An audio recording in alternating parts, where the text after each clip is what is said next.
Hey guys, Ningen here, bringing you another Dragon Ball Z Dokkan battle video, and today we are going to be showing off the Extreme Z Awakening for the physical Super Saiyan Gotenks, otherwise known as SEALTENKS. So this guy has been a unit that's been pretty useful for quite a long time in the game, until more sort of boss events started to have the effect of you not being able to seal them.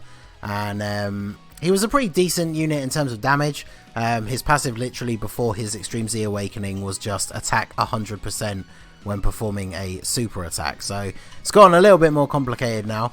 His super attack now does immense damage. Wow, so he's got almost a 2 million attack stat on the first rotation with no support. I don't know who was in the third slot there.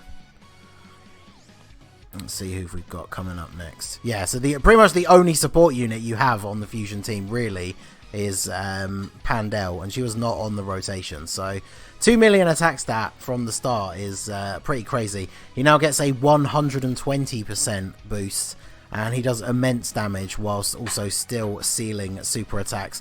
He also gets Ki +1 up to a maximum of 3, and defense plus 30% up to a maximum of 120%. With each super attack performed. So once you've done 4 super attacks with him, he's going to be giving himself a bonus 3 Ki and 120% defense. So he should be pretty good once he's got a couple of super attacks off. The interesting thing about that for his EZA compared to maybe some others is that I feel like this kind of changes the ideal way that you should build his hidden potential system. Because before, units that seal and don't really do anything else, obviously you seal them with the first super attack, so you don't really need to aim for additionals as much. So I did build this guy. In fact, let me bring it up right now and we'll go through it here. So I did give him the standard 15 crit, 8 additional, and then obviously level 3 dodge. I think now maybe if I pull like another copy of him, I'll probably change that to 11 additional and 12 crit, just so you can maybe get those 4 super attacks off. Obviously in like longer events it's not going to take very long for him to have gotten off those super attacks, but I think yeah, just for getting the full defense out of him as quickly as you can, you probably want to be having those additional super attacks go off more often than not. So we'll wait until we've gotten the 4 super attacks out of him, and then we will see what his defense is looking like. Obviously, he's not really ever going to struggle to super attack on the Fusion team anyway, since he does have Fused Fighter and Prepared for Battle, so he's not really going to have a huge amount of issue. I'm trying to get him linked up with the Super Saiyan 3 Gotenks. His 3 main attack links are Super Saiyan for 10%, the Innocence for 10%, and then Fierce Battle for 15%. And basically the Super Saiyan 3 Gotenkses are the only other units on the category that have all 3 of those links. So that should work out quite nicely. And then obviously we'll float off Pandel here, because his best rotation will be linked up with Gotenks and then with her in the 3rd slot for the attack boost that she gives. So we should finish off at TN here.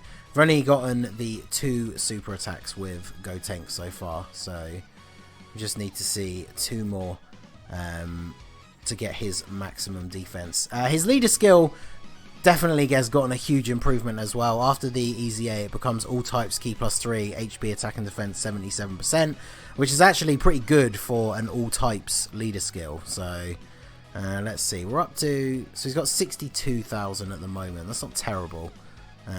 Let's see what attack stat we can get out of him here now that he has his ideal link partner.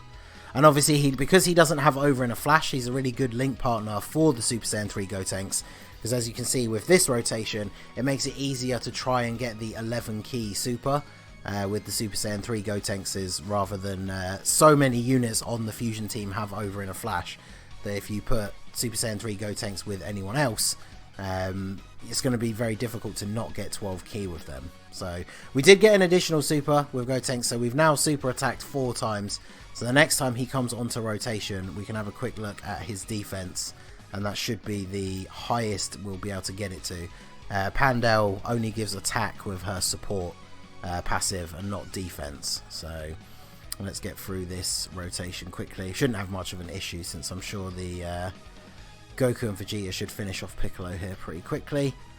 So we'll grab those and then grab those with you. I didn't even really see what the hidden potential level of the friend was, but I guess it doesn't really matter. Yeah, don't need it. So let's go straight into the next phase. We've got Vegeta here. Let's see. So we've got Pandel. So this is going to be the best rotation for the physical Gotenks in terms of his attack stat. Let's have a quick look at his defense. So he's up to 85,000 with his passive fully maxed out. So obviously that's nothing crazy. Obviously you want to be sitting at around 100,000 if you want to start tanking normal attacks for double digits. But let's see what he does here. This should be the highest attack stat we can see from him. I mean, a couple of hundred. It's not double digits, but it's close enough.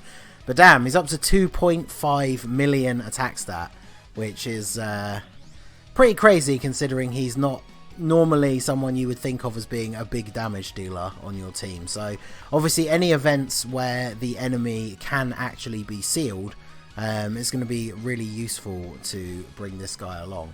So obviously he EZA'd as of Monday when the Super Saiyan Blue Kaioken and the Trunks area dropped. Obviously you have to replay the stages from the Tech Super Saiyan 3 Gotenks event in order to actually get the medals for him, which is kind of a pain because replaying the stages, it does cost stamina. So to EZA him and the STR one, which obviously will be the next video, it does take quite a lot of stamina in order to farm up all of those medals. But I would say it's definitely worth it. The Fusion team is, apart from like the main standout cards like the LR, well pretty much any Gogeta including Super Saiyan 4, there's not a lot of sort of standout hard hitting units. I really like these two new additions from the Heroes banner with the Gotenks and the Xeno Gotenks. They're both really good. But yeah, if you're facing an event where the enemy can actually be sealed, then this guy is definitely good to have on the team. So let's put him in the front slot here, see how he defends again. I don't think we can force a Dokkan attack this turn, even if I pick up same type orbs with everybody. Might as well grab those so we can actually get a super. But yeah, taking a couple of hundred damage, I mean, it's close enough to double digits. That's very good for a unit that previously had no defense in his passive whatsoever, so was obviously not going to be tanking hits all that well. So he's definitely an interesting one compared to the STR. The STR one, which like I said will be the focus of tomorrow's video, I think he has a sort of completely different use, but obviously we will go through that in more detail in that video. So I'm actually quite surprised we managed to get Gogeta to transform in this showcase. So we're going to get to see the Dokkan attack from the actual transformed LR Gogeta. So this should do quite a significant amount of damage. And it went nice and slow enough so we could actually hit all of the nodes as well. So should get some big damage here. And then I guess we'll do, we'll see one more attack with Gotenks, and then that will be the end of that. So yeah, I think it's definitely worth it. Obviously, if you've done the Gotenks EZA already, like I said, even though it costs stamina, it's definitely worth going through it. If you only awaken one out of the two, the physical one I think is definitely more useful for single Dokkan events. Dragon Ball, for the Infinite Dragon Ball history, he might be slightly better as well. Whereas the STR one has a passive that is based around fighting multiple opponents, so he's probably better for Super Battle Road, whereas this guy is going to be much more useful in single opponent events like this, or the standard Dokkan events. So maybe even the Legendary Goku event, I'm not sure. I don't think their defense is really high enough for them to be really good in the Legendary Goku event, but then at least this guy is going to have type advantage in the final phase, so he would probably be the better choice out of the two. So we're going to take a super attack here. Passive fully maxed out. Yeah, so he's still not got enough defense to defend from super attacks, but we've been constantly hovering around 2 million attack stats, so I would say that that is a very, very good improvement for this unit. So let me know what you think of him down below in the comments. Have you awoken yours already? Do you have him rainbowed and ready to go? Let me know what you think down below. So that is going to be it for the video, guys. This has been the Masked Ningen. Smash that like button, subscribe to the channel if you are new. You can follow me on Twitch or join my Discord. The link is in the description below. And I will see you all again soon. Have a good one.